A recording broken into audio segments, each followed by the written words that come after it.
Hello everyone, Fox here and Undead Labs. Well, they recently announced the name of the new question mark difficulty, and it's called Lethal Zone. Right off the bat though, I'm gonna tell you, are you listening? Make sure you're listening. They still haven't given us the release date for the Lethal Zone. So if anyone asks down in the comment section, when is it coming out? We don't know yet. They haven't given us a release date. Anyways, I watched their 1 hour stream where they were playing the beta version of Lethal Zone, and they talked a little bit about the details of the new difficulty, as well as answered some of the Q&A from the audience, and I'm going to give you the details of what I learned, as well as what I thought about them. So first, let's start out with the big one. The Plague Freaks from Heartland are making it into the core game. They are completely 100% replacing the original Freaks, so it is going to be nothing but Blood Plague Freaks in the Lethal Zone. And I think that's a pretty good idea because honestly, to me, the Blood Plague Freaks in Heartland, they just kind of feel like wasted assets because they're just sitting there in Heartland, a game that, you might play it once or twice and that's it. So bringing them in the main game, I think it's a pretty good idea. Now, as far as how I think Blood Plague Freaks are going to affect the game, well, if you already play Dread or Nightmare Zone, you're already used to the Blood Plague Juggernaut, so what about the other three? Well, I don't think the Blood Plague Screamer will make too much of a difference because they do get a new attack, which is basically like projectile Blood Plague Vomit, but it's a really slow and awkward attack, and they only use it at close range. So for the most part, I don't think that will matter too much.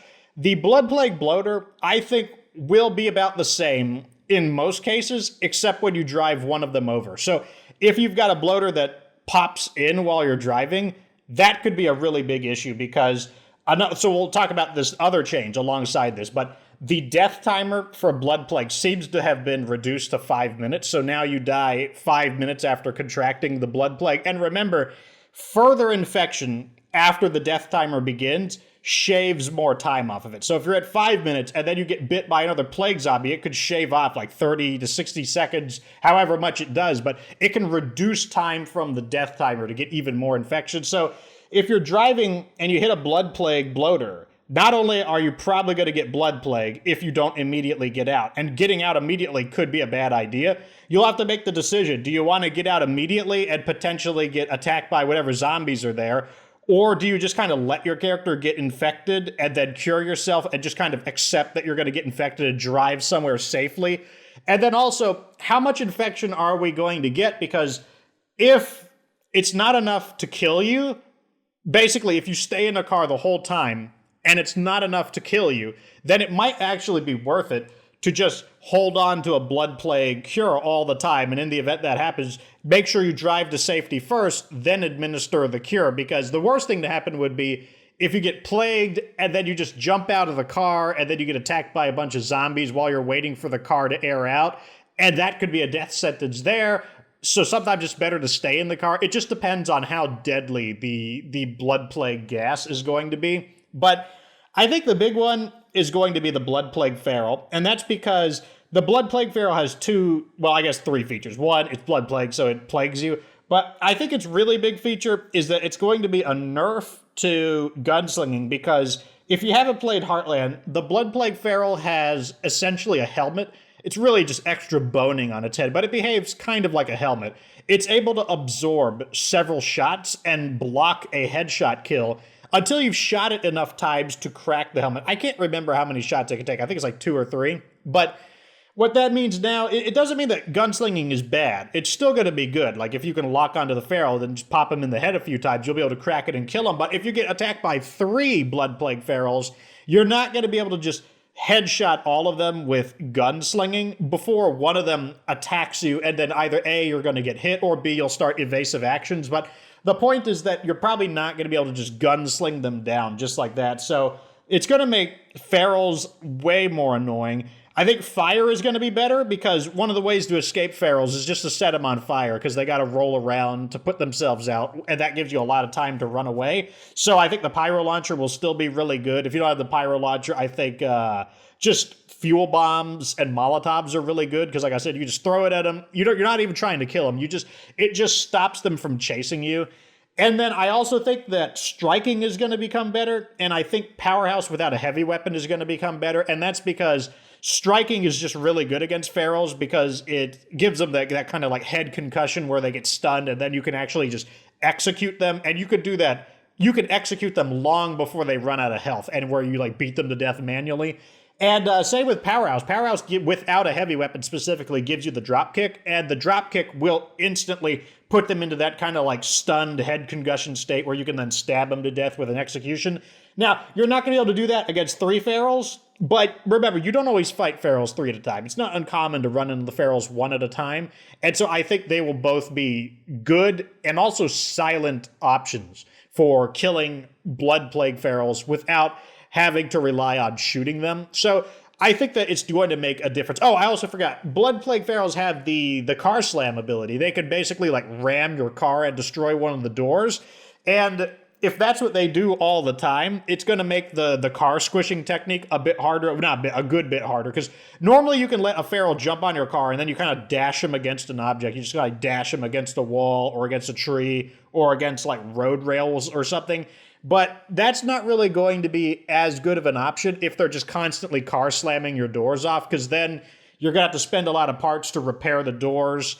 But it's just something that we're going to have to see in the game to see whether or not that's still a viable strategy. But if I thought that ferals were the number 1 killer previously, ferals are going to be the super number 1 killer in Lethal Zone. But I don't think they will be unmanageable. I think they have most of the same weaknesses. It's mainly just going to be gunslinging that takes a hit.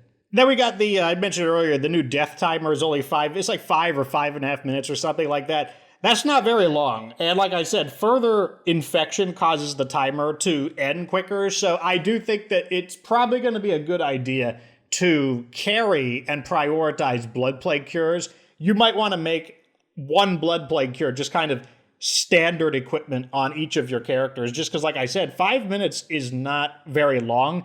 Also, the game still has that weird thing where when you administer the blood plague cure, it causes the zombies to despawn. So not only is it probably going to be a good idea to keep a cure on you, just because like 5 minutes is super short. Like you could get away with it in Nightmare Zone, and you might still be able to get away with it even in Lethal Zone, but if you can't get away with it, then yeah, carrying a blood plague cure on you at all times will probably be a pretty good idea. And like I said, when you administer the cure, it does cause zombies to just despawn. Not sure why.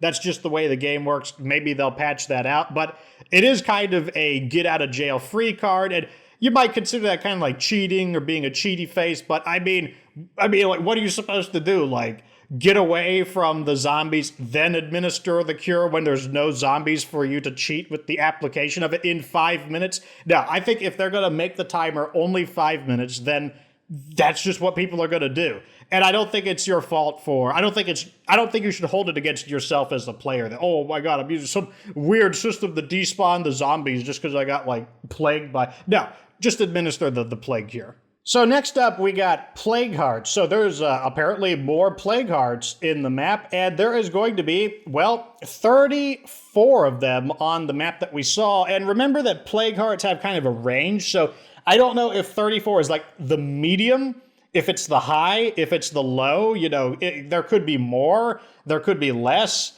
You know, we don't know. We don't know if 34 is the high end or the low end, but, you know, 34, it's probably going to be plus or minus 3 or 4 Plague Hearts, but either way, it's a massive jump upwards. It's mainly going to make it a pain to acquire the boons, since you're going to have to go through over 30 Plague Hearts in order to acquire your Lethal Zone boons. But otherwise, it's not necessarily a bad thing, since a Plague Heart is essentially a treasure chest. It's just a treasure chest that you have to like blow up or shoot up or bash it with a weapon until it breaks. But they have made these fleshy treasure chests a little bit more difficult. They have increased the toughness of them, so they're more resistant to damage, enough that you're not going to be able to just dump a clip of weapon on them and take them out. Like, I think they said the DevGru Infiltrator, a full clip of it will still not be enough to kill the Plague Heart. Like, it's going to take even more ammo than that.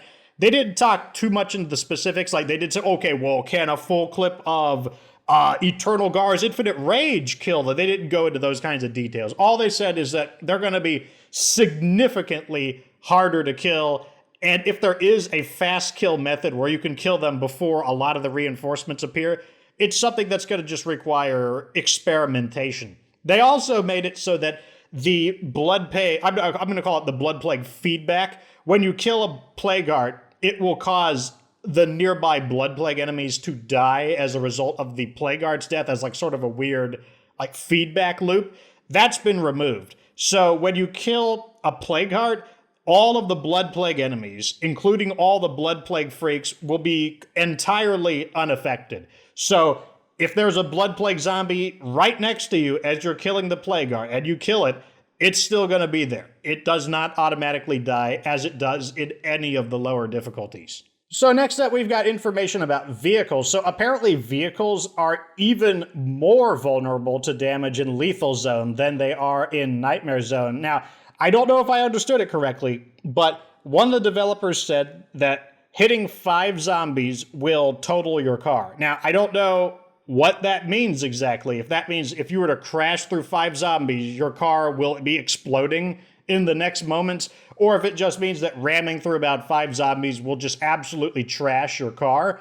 But the point is that the vehicles are going to be extremely fragile in Nightmare or in Lethal Zone. Now, I'm still not used to the new name, but they're going to be really fragile, and it basically means that using your car as a weapon is going to be a lot less useful. You're probably still going to be able to back into the zombies, but remember that backing into the zombies, they still tend to hit the side of the vehicle, and that means with the added fragility, the sides of the vehicle, like the doors are going to snap off, and potentially the driver's side door is going to snap off. So it's like, it's just going to be a lot more difficult. And it seems like you definitely would not want them to jump on like the hood of your vehicle, for example, because it just seems like they're going to be destroying your vehicles very easily. And if that's the case, it may mean that the Apocalypse vehicles become a little more of a must-have, and it might mean that using a character that has the driver skill or an auto mechanic who can reduce the damage the vehicles take,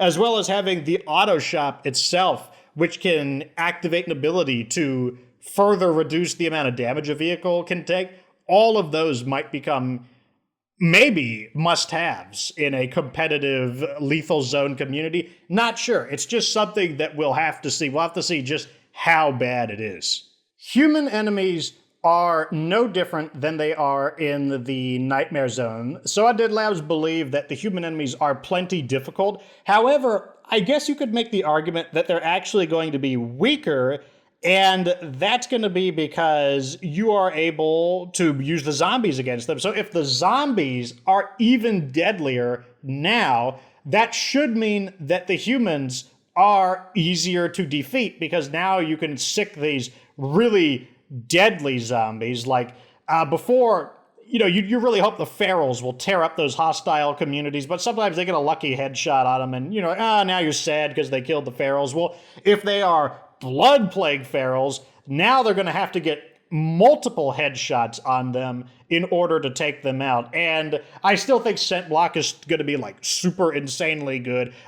Scent Block and Zombait, I think, are going to be an awesome way to take out hostile communities, because you'll be able to use the Zombait to lure the zombies to them, the extra deadly zombies, and then on top of that, the Scent Block should still make you invisible to them so that you could just have the zombies do the dirty work. Now, we also have a increased difficulty to the way damage to your character works in Lethal Zone. If you're wondering, okay, they're going to do more damage, you're kind of right. To me, it seems like, okay, so first off, there's 3 types of damage. There's health damage, there's injury damage, and then there's trauma damage.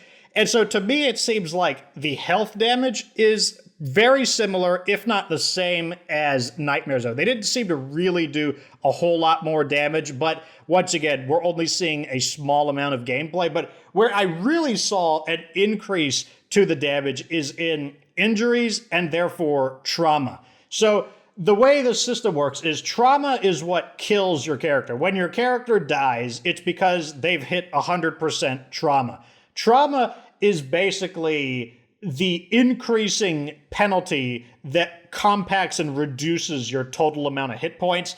And trauma is created by injury redundancy. You'll notice there's different kinds of injuries. Like you could get burned by fire. You could get like scratched by zombies. You could fall down and get a sprained ankle. Well, you get trauma from redundant injuries, meaning if you get burned and then you get bit, you shouldn't really get trauma. But if you got burned and then you were burned some more, the redundant stacking burns become trauma. And so the redundant scratches become trauma. And so the way it works now seems to be that your injuries are more severe and your trauma is more severe. And they've also added new injuries that are very easy to acquire. One example is infected bite. So infected bite is basically something all of the regular zombies can give you, and apparently it just has a very high chance. I believe if they bite you, it's like a 100% chance to get an infected bite. And the infected bite, I believe, gives you 20 trauma just right off the bat. So every single time a zombie takes a chunk out of you, you're going to be getting a big chunk. How many times can we say chunk? You're going to get a big chunk of trauma.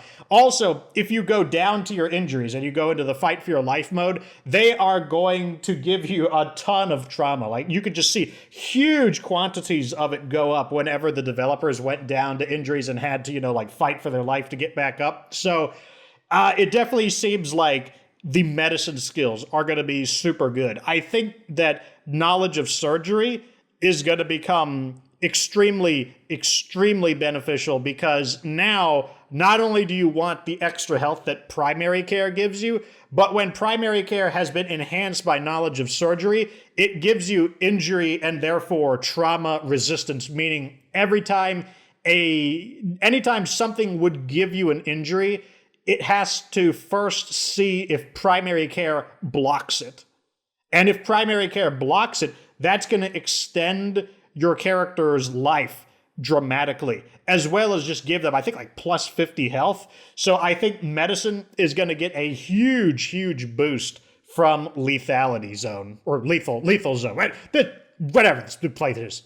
And then to round a few things off, there were a little Q&A things, just little things right here. So for example, they asked, are there new achievements? And the answer is yes, there are new achievements. Another community member asked, did the Plague Walls and the Plague Busters make it into Lethal Zone? And the answer is no, they did not make it into the game. And this was not a question, but it seemed to be something that I just perceived. But sieges, they seem to be bigger in Lethal Zone. I believe I witnessed a low-level siege, so in the first bar, and the siege was not massive, but it was definitely bigger than, like, I don't know, 5 or 6 zombies, what you would normally expect from the lowest level of a siege. So it looks like even your home base could be at risk, though I don't suspect it'll be an extreme issue just on the basis that your AI is just so good now. Once you get them equipped with some really high quality weapons, I still think that they are going to be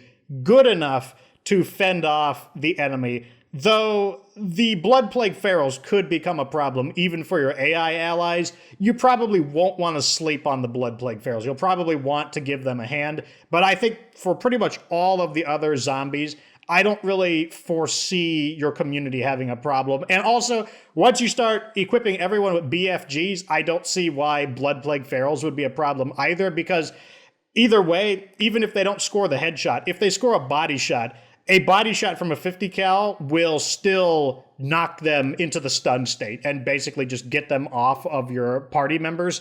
So I think it's still going to be community members, rather get them off of your community members. So I still think that equipping everybody with 50 caliber weapons, especially the semi-automatic BFGs, is going to be the way to go.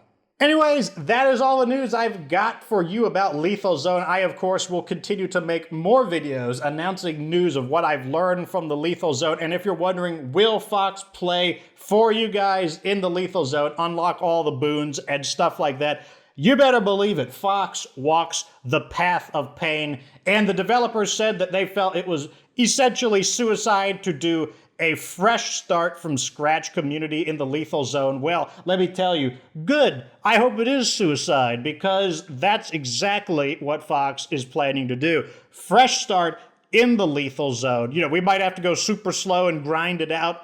Then I'll go super slow and grind it out. Anyways, stay tuned for more information and eventually some new State of Decay 2 gameplay seasons of the Lethal Zone. Let me know what you think, though, down in the comment section. Which of you will brave the Lethal Zone? Let me know. Like this video, though, if it was informative. Subscribe for future State of Decay 2 Lethal Zone content. Of course, remember that you don't have to be good to get good.